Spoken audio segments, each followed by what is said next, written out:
So I'd like to welcome everyone to this version of the ReproNim webinar. Happy February, all. Today we are excited to have Nikola with us. He's an associate professor of biomedical engineering and a research at the Montreal Heart Institute and a co-director of NeuroPoly, the neuroimaging research laboratory at École Polytechnique at the University of Montreal. Prior to that, he completed his postdoctoral training at the MNI and his bachelor's, master's, and PhD at this university at Stanford, somewhere on the West Coast. Nikola's research runs the gamut of quantitative magnetic resonance imaging, from basic issues of standardization and accuracy to biophysical modeling, microstructural imaging, and clinical applications. He is a vocal open science advocate. We've run into him from our MNI work and our OHBM work and many different areas. So you'll see a lot of overlapping with the ReproNim mission, but as an advocate of open science at the Quebec Bioimaging Network and OHBM, and on the steering committee of the Canadian Open Neuroscience Platform, all of which are key association areas with the ReproNim initiative. He's co-founder of NeuroLibre.org that we'll hear about, which is a preprint server for hosting executable research objects, a topic near and dear to our hearts. And he's the founder for the Center of Advanced Interdisciplinary Research at the University of Cyril and Methodius in Skopje, Macedonia. So without further ado, I will turn the floor over to Nikola. And sorry for bad pronunciation, probably, of some of that last stuff. That was actually pretty good. So yeah, Cyril and Methodius is not the name many people hear, but it's in my home country, and it's been fun working with them. So thank you very much for the invitation. It's very good to be here. And as we discussed with Julie and with Dave, it's 11 p.m. here in Abu Dhabi. But we scheduled this way ahead of time when I really didn't know where I'll be. And the reason I'm in Abu Dhabi is I'm on sabbatical. So I started a 6-month sabbatical in 2024, where I will do 2 months at NYU Abu Dhabi, 2 months at Juntano University, which is in Tokyo, and then 2 months at the University of St. Cyril and Methodius in my home country, Macedonia. And then this is just very last minute. JB said, show me pictures. So I just pulled up some pictures from Abu Dhabi, and probably not the pictures you would expect, because again, everybody imagines these kind of flashy Emirates buildings, and there's many of those, but the weather here is beautiful. The desert is unbelievable. So this is me and my family just on a nice desert safari. Food, there's lots of restaurants, but more and more authentic Emirati food. This is just this amazing restaurant called Earth that has a Michelin star in its first year. It's cheap and it's very good Emirati food. And then the picture on the right is the place where the Emiratis were formed. And you would expect this thing to be guarded, but actually we went to this festival, it was open. And then you see these young Emiratis pretending to be, presenting in front of the auditorium. So, a part of this country that I didn't expect, and it's really been a great surprise, and I'm very glad to be welcomed here by my colleagues at NYU Abu Dhabi. So, JB, how is that? Gave you an idea? Perfect. And then we're going to the title of the talk. So, as Dave mentioned, we're going to talk about NeuroLibre. It's a project that's been kind of happening for about 6 years. And JB has been with us from the very early days, so it's really good to see him on the call. And the vision of NeuroLibre is it's a preprint server that aims to go beyond the PDF. So for the rest of the talk, I will try to give you an idea of who we are, where we're going, and how I think it could really help the community. Just a little bit about my career path first. So as Dave said, somewhere on the West Coast, I did 12 years of time, undergrad, master's, and PhD. And many of those years were very enjoyable, particularly the time that I spent at the MRSRL, the Magnetic Resonance Systems Research Lab. And this is us celebrating the 90th birthday of the grandfather of the lab, which is Al Makovsky, right here. And then here is John Pauly, my PhD supervisor, and Dwight Nishimura, my co-supervisor, who have really created this culture of very productive lab that takes its time. Al Makovsky started this lab in his 50s. Before that, he was developing color television for GE. So these are the people that he trained since his 50s, and many of them became faculty around the world. And I'm not going to have any MRI equations except for this one. Some of you have seen it. In MRI, the signal-to-noise ratio is proportional to the square root of the time that you spend imaging. Meaning, if you want to improve your SNR by a factor of 2, you have to spend 4 times as long acquiring images.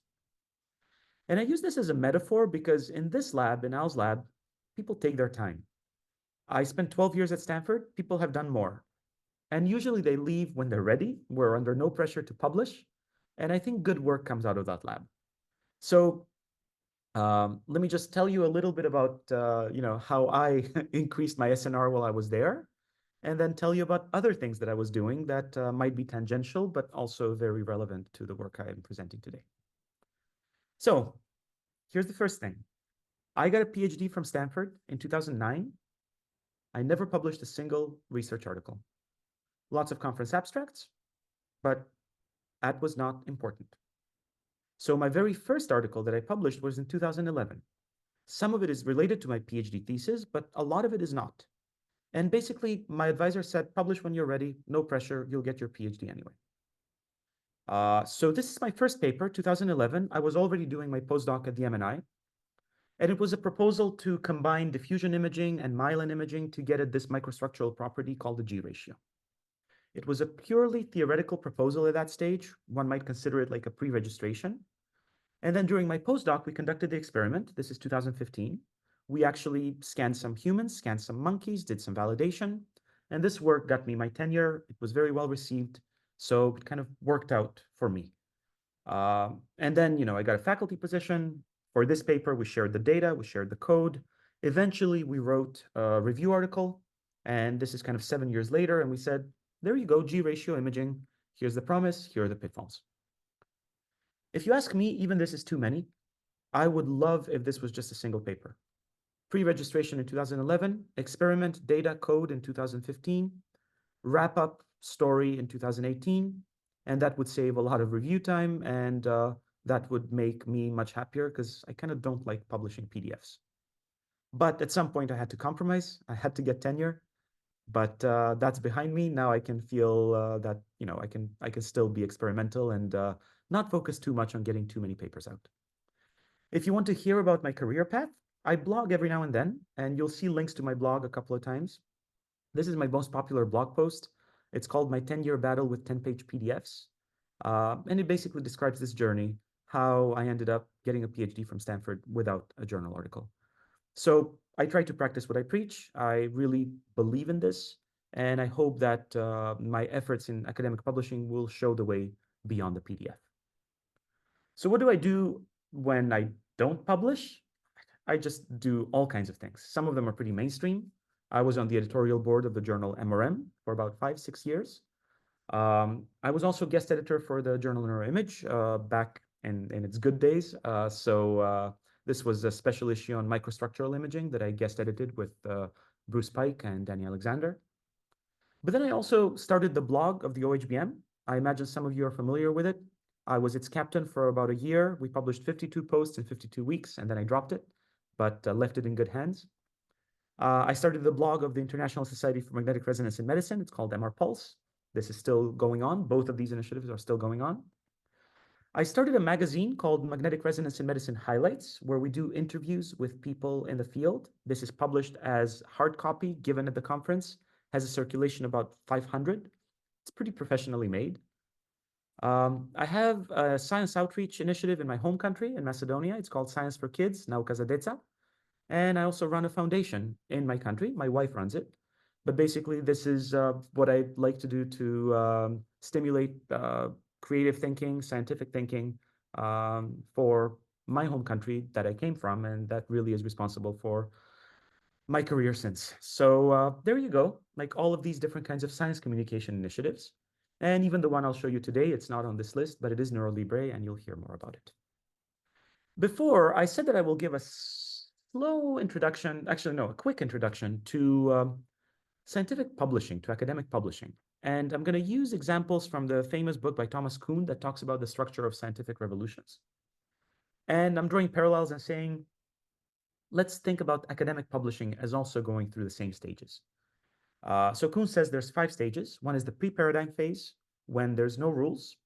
Everything is kind of, just ad hoc, try and see what works. Then there's normal science, there's a crisis, there's a paradigm shift, and finally there's post-revolution. So if we want to put this in the context of academic publishing, I would say that the pre-paradigm phase is the phase of books, because it exists only once, and in it there is no consensus on any particular theory, though the research being carried out can be considered scientific in nature. So in academic publishing, you could say that, the writings of Euclides, ancient Greece, that's pre-paradigmatic. They didn't know how to communicate science, but, he was kind of laying the foundation for a lot of mathematics that eventually evolved into something that resembled normal science. In the context of academic publishing, normal science would begin when puzzles are solved within the context of the dominant paradigm. As long as there is consensus within the discipline, normal science continues. Over time, progress in normal science may reveal anomalies. So I will argue that normal science, well, that would be the Transactions of the Royal Society. Came out in 1665, actually 1 year before the very first journal, the very first newspaper in the world, which is the London Gazette, in 1666. So of course, this was spurred by the printing press, and it really kind of started a golden age of scientists communicating their writings, not just by reading letters to each other in a room, but actually printing them out and distributing them to colleagues. And then that went on for quite a while, 300, 400 years, and we're still kind of stuck in that. We're still stuck in the printing press stage because we still communicate with PDFs. But there has been one addition, that has really changed the way we publish science, and that's peer review. So peer review is not a standard practice for most of the history of science. As a matter of fact, this is a letter that was written by a famous scientist that says, "Dear sir, we, Mr. Rosen and I, had sent you our manuscript for publication and had not authorized you to show it to specialists before it is printed. I see no reason to address the, in any case, erroneous comments of your anonymous expert. On the basis of this incident, I prefer to publish the paper elsewhere. Respectfully, Albert Einstein, 1936. So even back then, peer review was not standard. Turns out in this case, Albert Einstein was wrong. The peer reviewers were right. He actually did revise, submit to another journal, and never admitted to being wrong. But many other papers, including like the famous Watson and Crick DNA paper, were not peer reviewed. Watson and Crick comes out in the 50s. And then when they asked the editor of Nature why they published it without reviewing, the editor said it was obvious that it was correct. And that editorial decision was enough to get a fundamental discovery out in Nature. I doubt that's going to happen these days. And I think part of that really kind of points to the crisis. Now, in Kuhn words, crises are often resolved within the context of normal science. However, after significant efforts of normal science within a paradigm fail, science may enter the next phase. So let me tell you about the crisis. This is a famous quote. Today, I wouldn't get an academic job. It's as simple as that.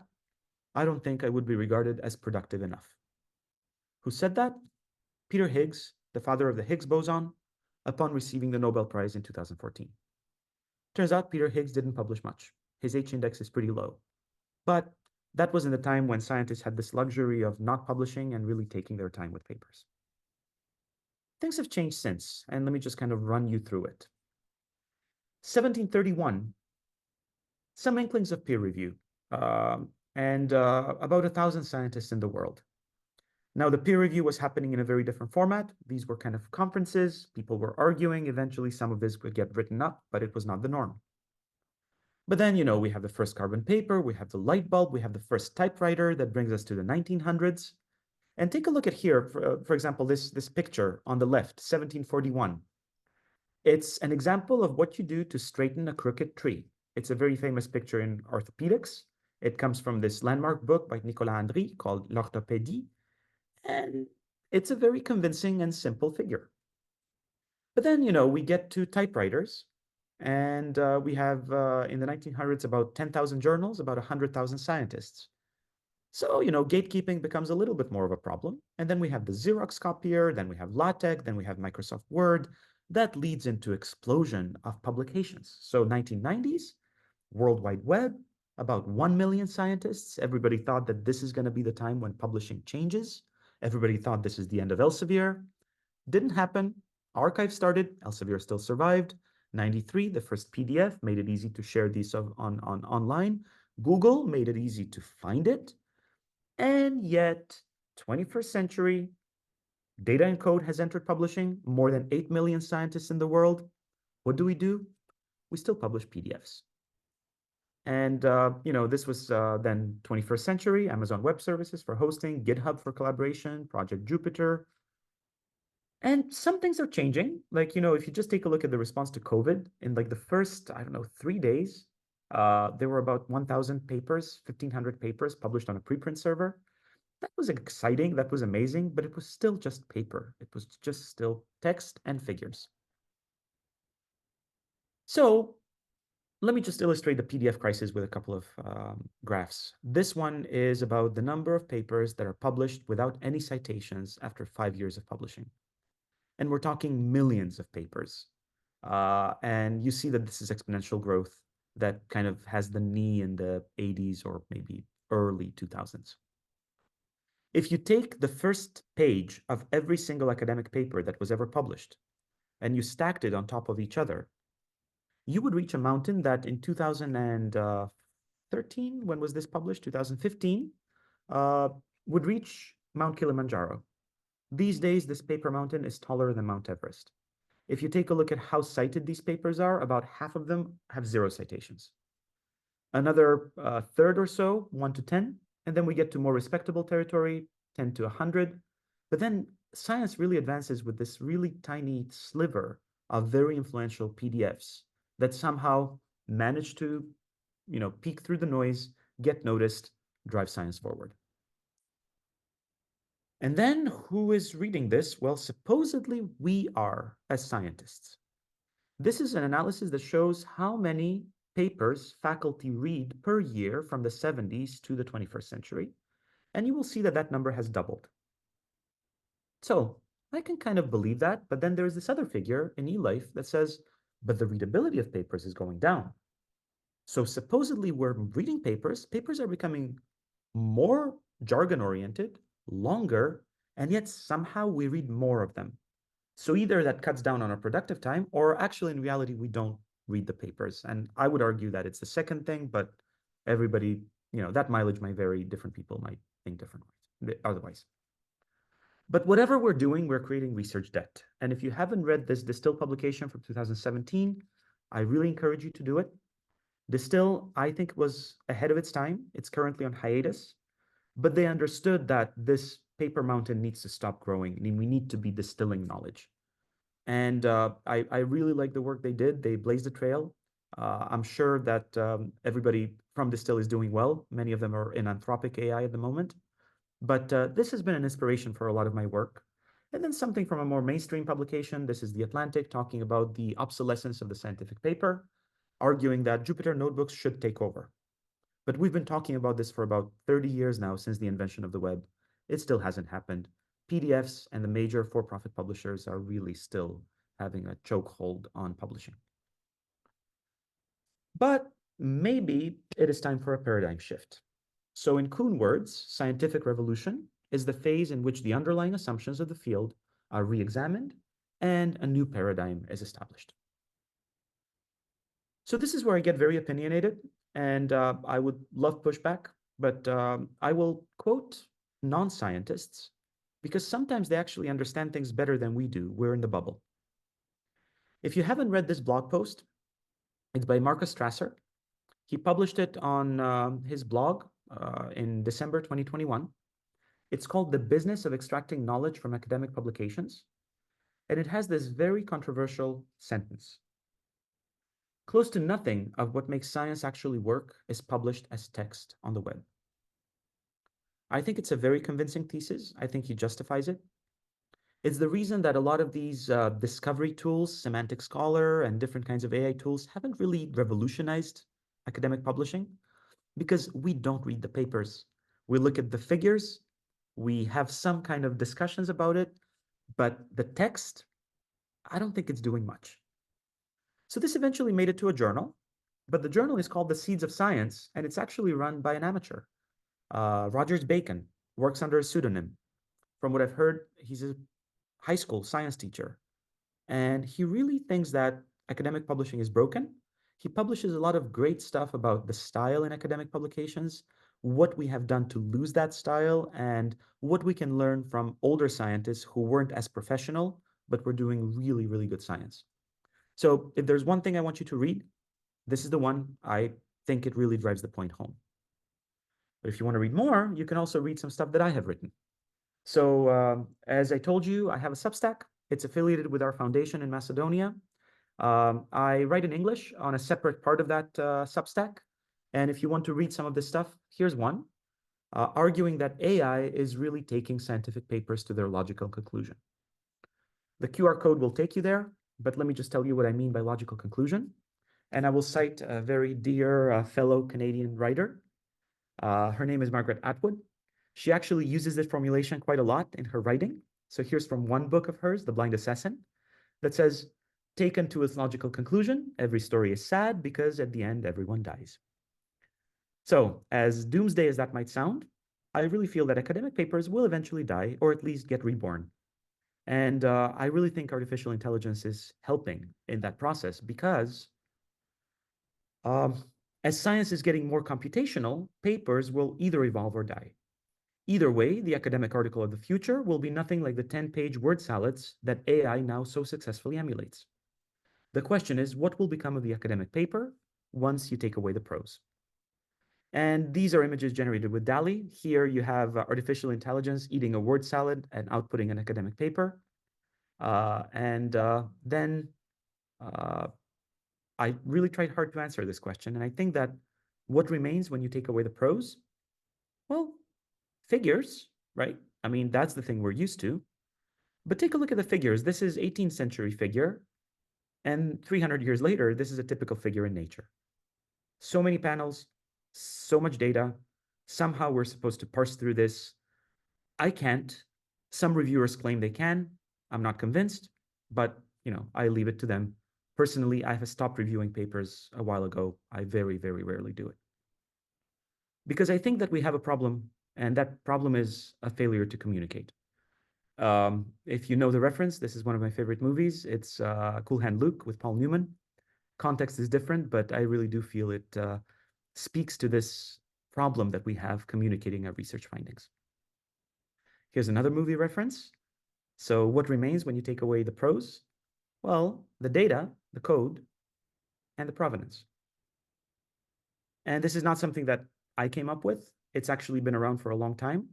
I want to give credit to Buckheit and Donahoe, Stanford researchers, who talked about this in the 90s. And they said an article about computational science in a scientific publication is not the scholarship itself. It is merely advertising of the scholarship. The actual scholarship is the complete software development environment and the complete set of instructions which generated the figures. This is the golden age of the internet, 90s. We thought that Buckheit and Donahoe are going to be right. But then, about 30 years later, we're still writing these articles about going beyond advertising and developing new infrastructure for publishing integrated research objects. This came out in PLOS Computational Biology, led by Elizabeth Dupre. JB is the last author on this perspective article. And I think it still kind of is very relevant, and it addresses this Buckheit and Donahoe challenge. Can we go beyond the PDF? So, as Dave said, I'm on the steering committee of an organization called the Canadian Open Neuroscience Platform. It is an $11 million pan-Canadian grant, and some of that money was dedicated to developing publishing arm. We have lots of partners around Canada. Here's the steering committee. Again, some familiar faces here. Here's what we published, again, in PLOS Computational Biology. There's a perspective article about what the Canadian Open Neuroscience Platform is, and there's lots of components. Some have to do with data. JB is leading a lot of those efforts. Some have to do with ethics. Famous lawyers and legal scholars from Canada are part of that. But for me, it's really publishing.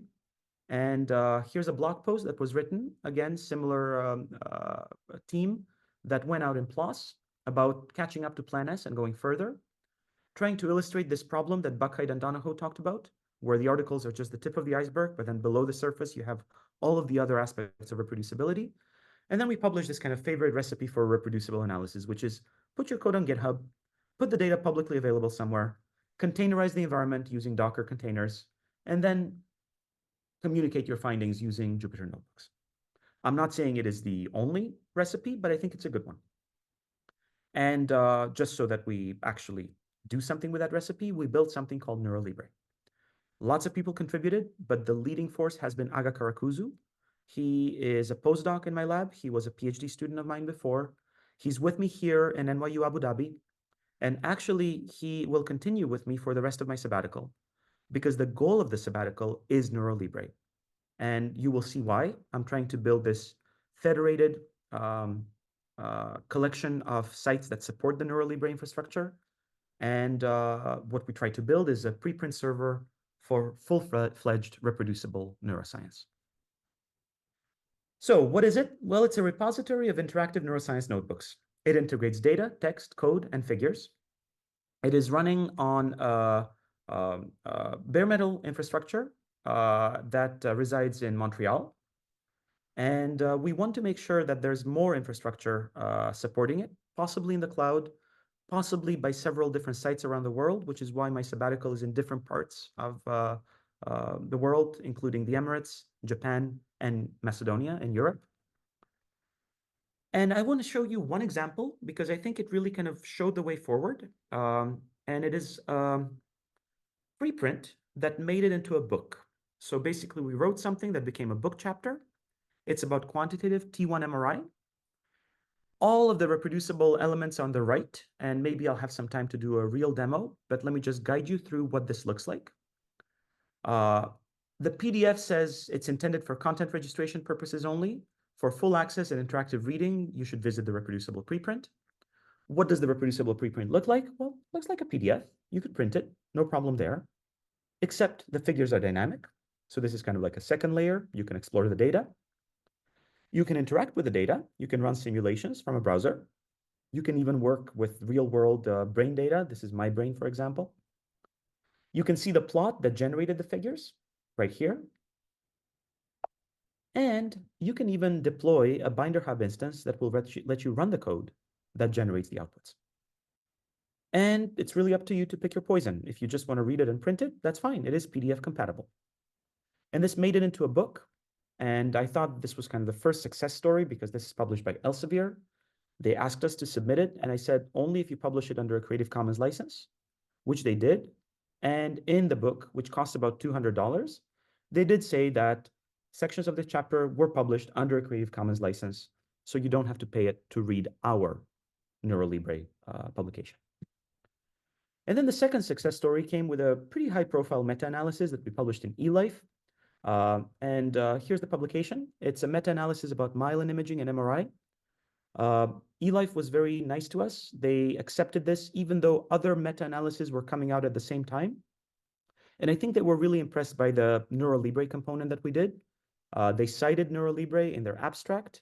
And basically, rather than show spreadsheets in a PDF, which most meta-analyses do, we did these interactive plots. So it was very easy to group papers by different criteria, organize them, try to link to them directly from the publication.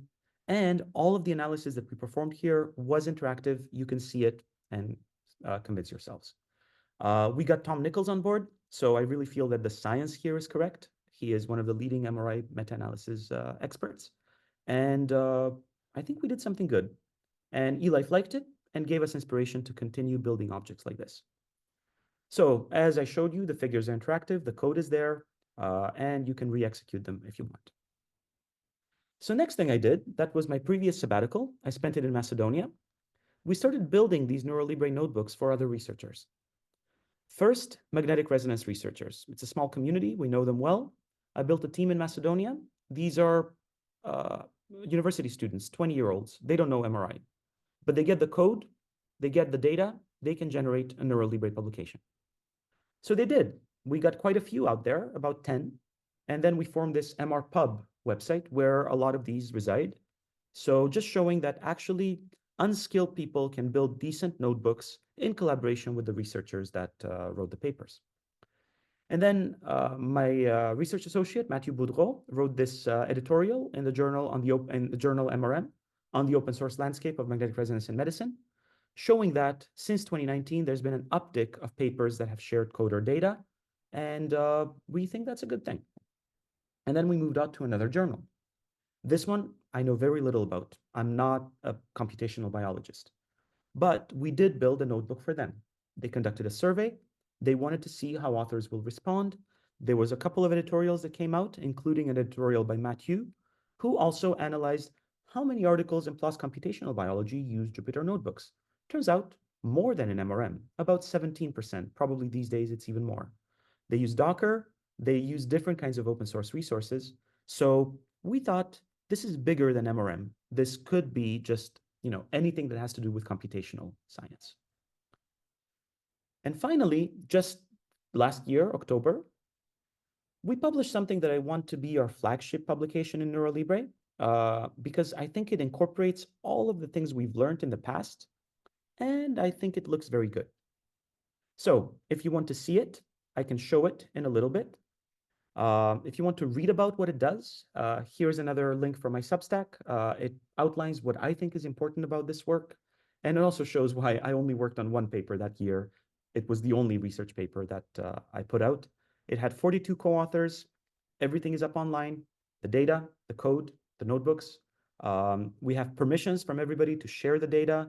The ethics was really complicated because people from all around the world participated. But I think it was a year well spent, because I feel that now I have a prototype for what I want the publication of the future to be. So, hard to talk about the revolution already happening, but in post-revolution phase, according to Kuhn, the new paradigm's dominance will be established, and scientists will return to normal science, solving puzzles within the new paradigm. So let me show you just an example of what NeuroLibre looks like at the moment. I'll try to do it with a live demo from my hotel room, where the internet is not very good, and the servers are in Montreal. But I hope it will give you an idea of what we're trying to accomplish. Let me just type neurolibre.org right there. A lot of the documentation is pretty clean at the moment. We encourage people to beta test. We're still not ready for complete rollout, but sometime this summer, we want to organize something in Montreal. Maybe I can see many of you there, because we need to talk about the NeuroLibre governance. It needs to stay open source. It needs to stay free. And we need to think about which partners would be good for supporting an infrastructure like this, because I would like it to serve as the backbone for many journals that would be using this to publish their own articles. So as you see, there's about 10 preprints at the moment, 9 published, 1 is under revision. There's a technical team that reviews them. And we just published this article called Paper is Not Enough, Crowdsourcing the T1 Mapping Common Ground via the ISMRM Reproducibility Challenge. I'm going to show you an older version of that paper that was a little more comprehensive, because I feel that it highlights all of the different features. And what you see here is a landing page that will show you all of the different reproducibility assets on the right. And then what it will show you is also a PDF that just is useful for Google Scholar indexing and everything else that you need to do to make sure that there's DOIs and that the citations are proper. And then if you click on reproducible preprint right here, this is going to load. And again, the website is slow because I'm currently running Zoom from my hotel room. But let me see if I can show it to you from, I had it open because I knew that this would happen. Give it a try. Again, it's really like it's a network issue, but what you will see is all of these figures from the article will be reproducible. You will be able to execute them, and you will be able to print out. So there you go, it loaded. Took a little bit of time, but not too much, even on this connection. There's a dashboard that is included in this. The dashboard is in collaboration with Plotly. So Plotly is a Montreal startup. They gave us an award for creating this dashboard. There is also a lot of figures that you can interact with. The code for the figures is right there. Again, the loading will take a little bit, but let me show you the dashboard, for example. Here's all of the data that we acquired from 40 different participants.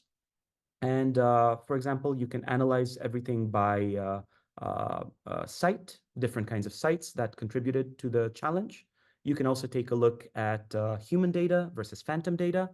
And all of this is open for other people to explore and hopefully improve the field of quantitative T1 in MRI. And once those figures load, and again, sorry for the slow loading, you will be able to just modify the figures. And you can also click here on the rocket, and that will launch a Binder Hub instance where you will be able to modify the code right there from the browser. All of the dependencies are installed, everything's containerized. So this is guaranteed to work anytime, regardless of software updates. So I would really like you to explore this if possible. Give me feedback. I would like to make hosting of this available throughout the world, but the technology is solid, it is stable, and I really think it's showing the way forward. And if we are to talk about the post-revolution phase, hopefully we go beyond the PDF, data and code becomes the norm. And then we can talk about old school publishers kind of, sprouting new leaves, hopefully living publications that incorporate a lot of this open source technology. And fortunately, currently NeuroLibre has published with 5 big publishers. We have a preprint with eLife. We have a preprint with MRM published by Wiley. We have a book chapter with Elsevier. We have a couple of notebooks published with PLOS.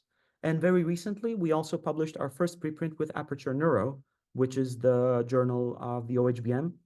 It's really JB's baby that started a couple of years ago. So I feel that we are covering our bases, big publishers, small publishers. I want all of them to be aware of this infrastructure and put it to their advantage. I feel that there's no harm. It does take a lot of work to put a publication like this together, but it has paid off for my career, and I think it can pay off for the career of many scientists. So I'm going to wrap up with another Margaret Atwood quote, again, about the logical conclusion. Had he been a lunatic or an intellectually honorable man who thought things through to their logical conclusion? And was there any difference? So this is Margaret Atwood and Oryx and Craik. That wraps up, the essay that I wrote about what large language models are doing to academic publishing.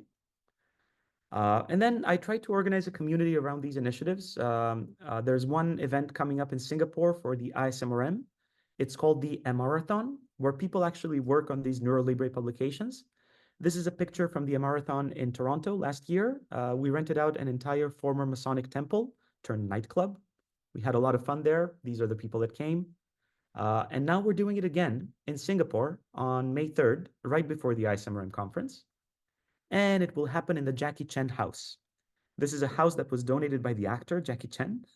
And I think it's a nice opportunity to just kind of get people together, talk about what we could be doing to improve reproducibility in imaging, and maybe even broader than that. So if any of you are interested, there will be pitches about NeuroLibre, and we would love to get more people to join us.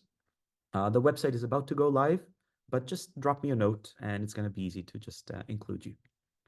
So I want to thank a lot of people that have been working on this. Right here, you will see Aga, Pierre, Samir, JB. These are the people you know, Alan Evans. I'm available on email. I'm also available on all kinds of social media. So, find me, Twitter, Mastodon, Blue Sky, Threads. Who knows which one of these is actually going to be useful in the future.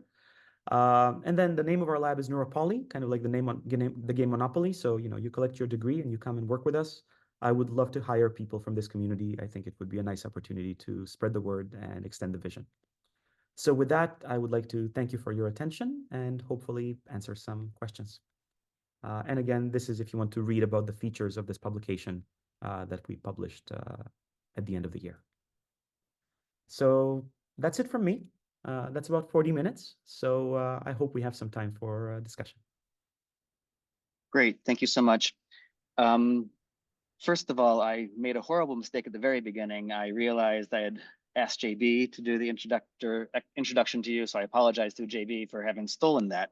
But in backwards, perhaps I will give him the floor to, without his head permission, to either say some post introductory things or ask the first question or whatever. And again, I apologize profusely for stepping on the introduction. No worries at all. You did a much better work than I would have done, Dave. I would probably have said something of when we first met in the Bay Area with Nikola a long time ago. But anyway, so that's great that you did that. That's no worries at all. Yeah, a lot of thoughts and interesting. I mean, your talks are always so thought-provoking, and to me, an example of how good communication in science can actually transform science itself. I would say that the communication in science, you turn it into natural science.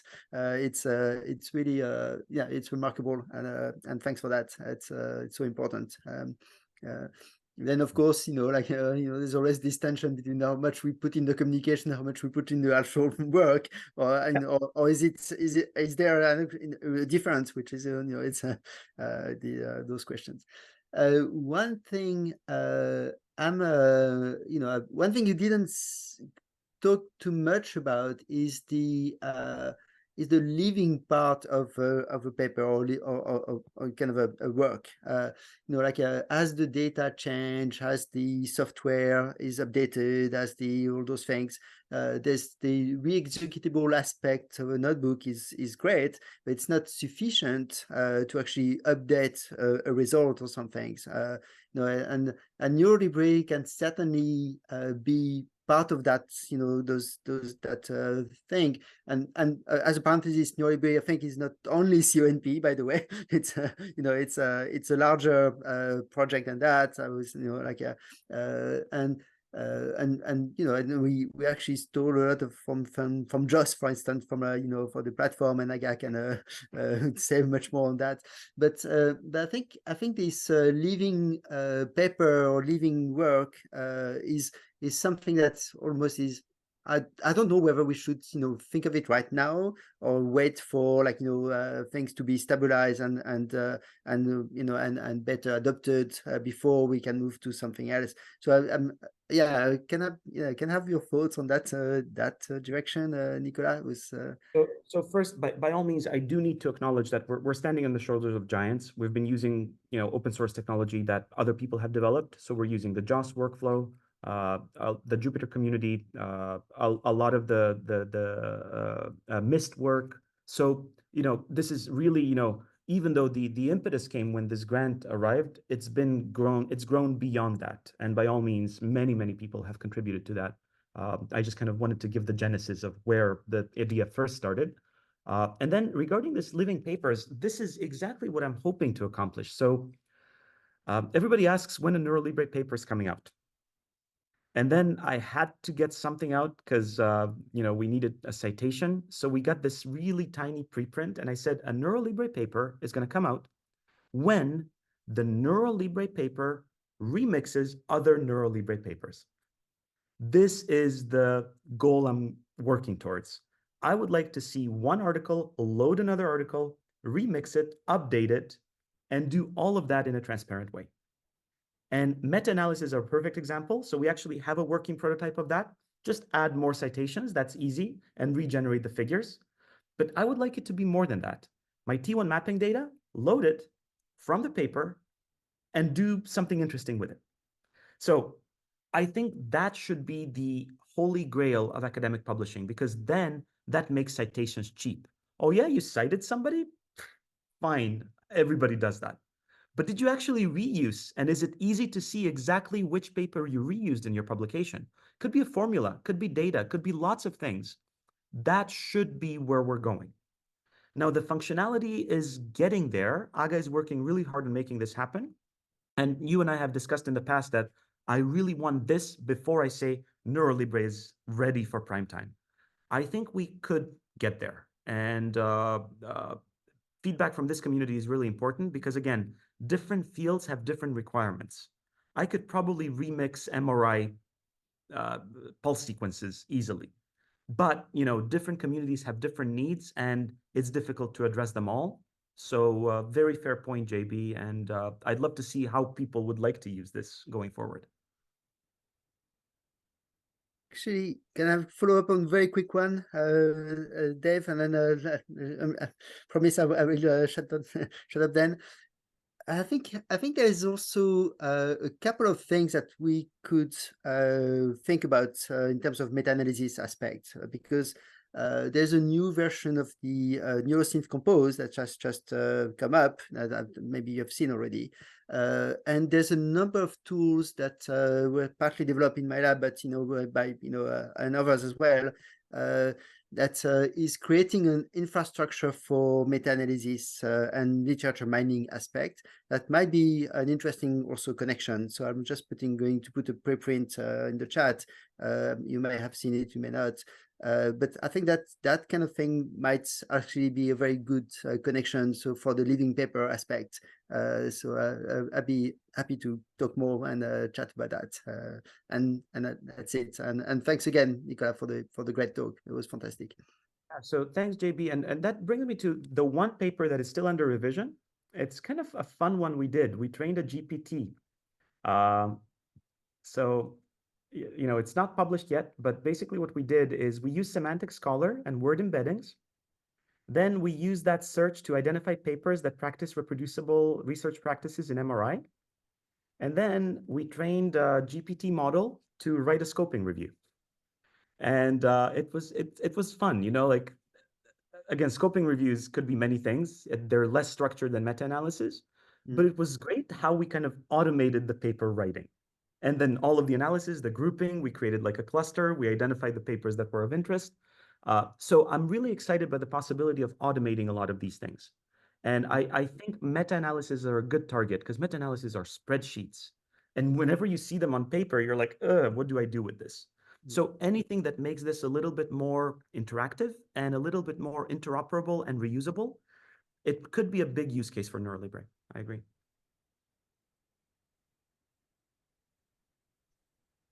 Other questions? You've mentioned remixing, which is great. I wonder, what would you prefer more, forks of papers or additions to papers, kind of? Because I was looking at this submission, right, for Phantom thing. I was like, oh, if I figure out how to extract a little bit more metadata, I could have improved it. So should I now create a fork with additional content, or should I create a derived paper, which is kind of saying, oh, I've used this one, but with this additional thing? So this is something that we're struggling at the moment, and feedback is welcome. We don't have version control at the moment. So if you saw that T1 mapping paper, there's 2 versions. We sent it for review. Reviewers got back to us. We changed the title. And now there's 2 papers, but in reality, they're just the evolution of the same paper. So currently, I guess it's forks. Going forward, we're actually thinking of how we can make it more organic so that you can load a paper from another paper and have updates. But the whole version control is the part that Aga is struggling with at the moment. We're also talking to the people that did NeuroDesk, because I think a lot of that could be helpful for us in the long run. And then, a lot of the tools that Yaroslav, you've been developing are really relevant in this space. So I think we're ready for a conversation. And maybe I'd be curious what you would prefer to see, because behind the scenes, we were doing a lot of clunky work. We do want to make it more elegant, more easy for people, more convincing that this is not a difficult thing to use, but creating it is still not easy. You need people that actually understand what they're doing. That's why I'm kind of echoing also the question Satra raised in the email, right? Like, how should we integrate it with Dengue, right? Should we run our own instance, which is like additional hassle? Or you've mentioned already you had some initiatives like eLife and others, publishing papers or supplements, maybe, I don't know. How could we integrate it with Dengue more, right? So people could just... Yeah, so some publish supplements, some publish the actual paper. I feel that the preprint server needs to be open enough that people find their use cases. What I would like to see is journals running on top of this, maybe as native overlay journals that would say, oh, that model, let me turn it into something that is way more streamlined and then, targeting a particular group.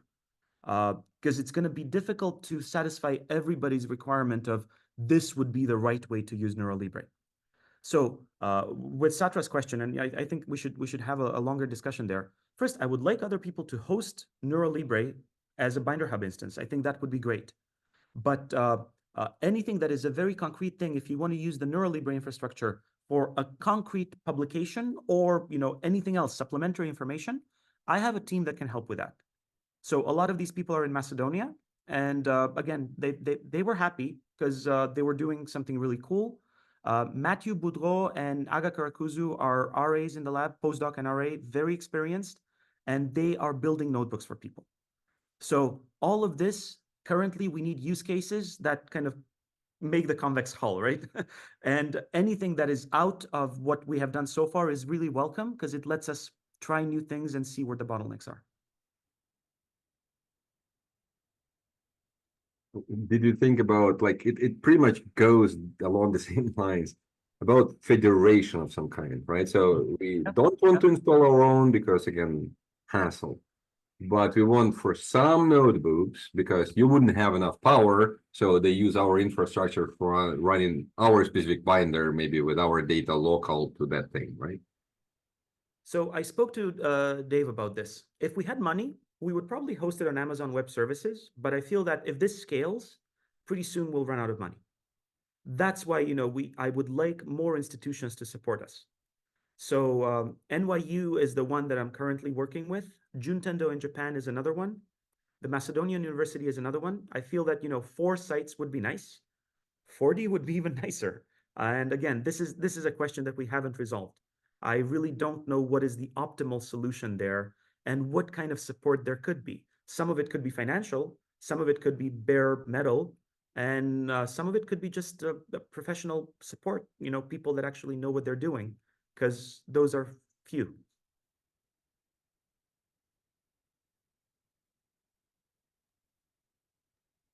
I guess that Excellent. Yep, Andy, thank you. kind of leads into my question. I work for Flywheel. So I do- Brian Waddell? I've met him. I don't know him. I know Michael Perry much better. Okay, He's yeah. So very Michael and I are popular. co-authors on that first paper that created my career. So I slacked him when I saw that. He sent back a dancing parrot saying, "Oh, the good old days." cool. So my question is, well, 2 questions actually. First, not related.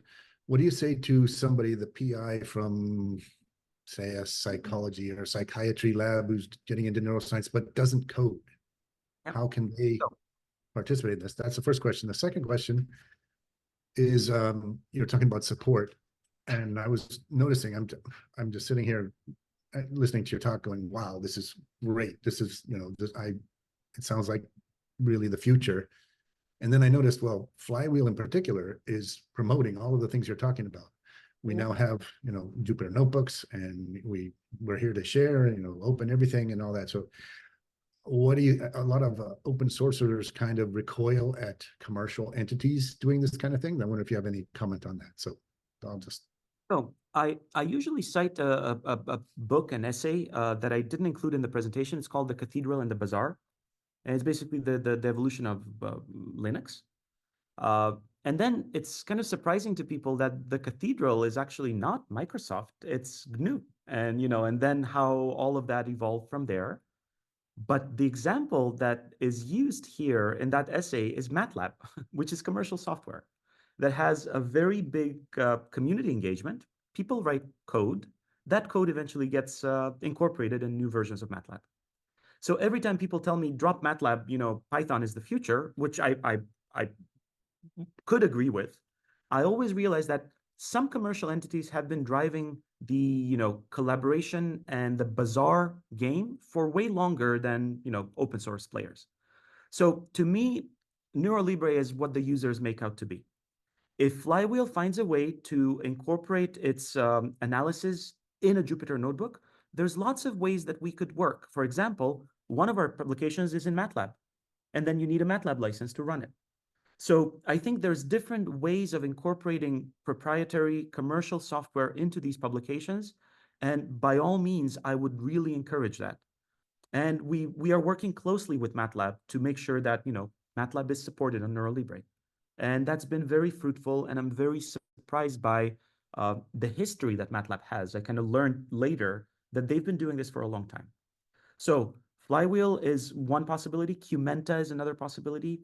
CBrain is another possibility. All of these tools should have a way of engaging with NeuroLibre. Is it an API? Is it something, you know, completely unthought of at the moment? I don't know, but I do not see the limitations on the NeuroLibre functionality. It's more what kinds of licenses would be acceptable and whether Flywheel could see maybe opening up a part of its analysis to attract users to something that's more computationally intensive, which NeuroLibre is not. We're kind of the end product, right? So running your whole analysis in NeuroLibre, that's going to be tough, not undoable, but I would say Neurodesk does that. But you know, if you want to open up a last kind of aggregate part of your analysis, why not? I do not see a problem there at all. Great, thank you. Oh, the other question about people who don't code. Oh, right. Sorry. Yeah. I might be getting ahead of myself here. I see a business model here.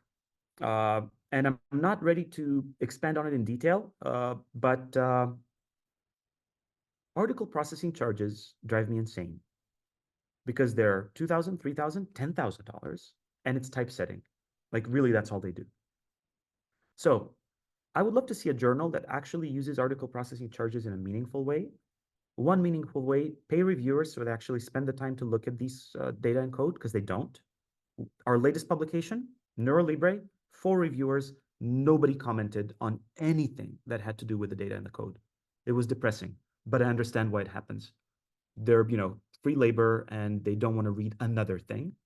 And then the other part that you asked about, who makes these? What if a journal made them? If you're good, put them up on NeuroLibre. It's fine. We'll review it. But what if a part of article processing charges actually goes to people in Macedonia that can make a notebook for you? So I really feel that we're undervaluing and really kind of taking for granted the work of coders and reviewers because they don't get enough credit. So I would love to see a journal that actually pays people to make these notebooks and pays reviewers to review those notebooks. Talk to me in a year. I think it could happen. I just want to chime in. I'm not sure about reviewers, but actually paying for preparing the papers, I think that's really good idea. And that's what we're doing, let's say, with Dandy, people have to prepare their data sets, right? There you go. And, Exactly. and then there is a company with Benedictor, right? They do that as a commercial service, right? And then indeed those money are well invested because they also develop open source software and all that. It's just reviewers is a touchy topic. Because usually I agree. spend so much time that you cannot pay enough.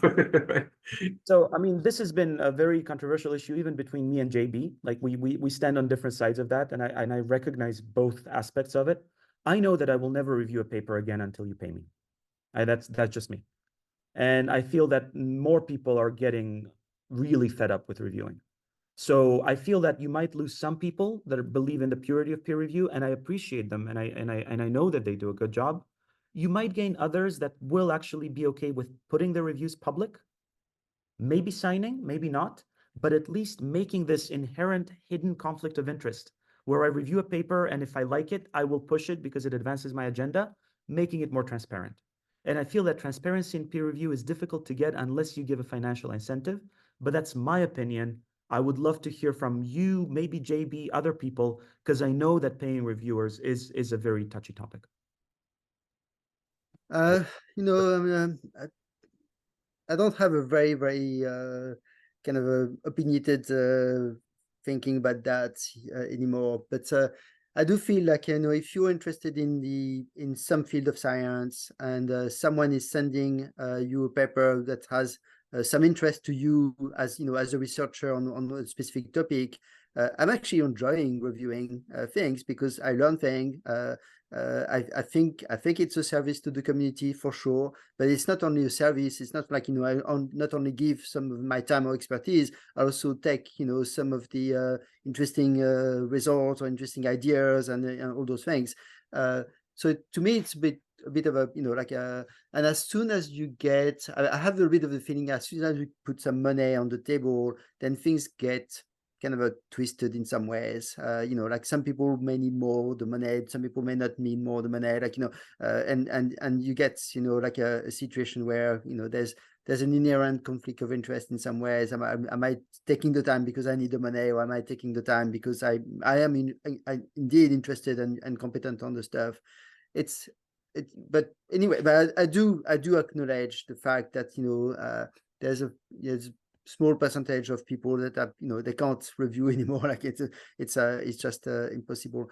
At the same time, you know, in that case, you know, it's where the job has changed in some ways. You know, it's a bit of a change of the job and you know, your own working paradigm in some ways. I don't know.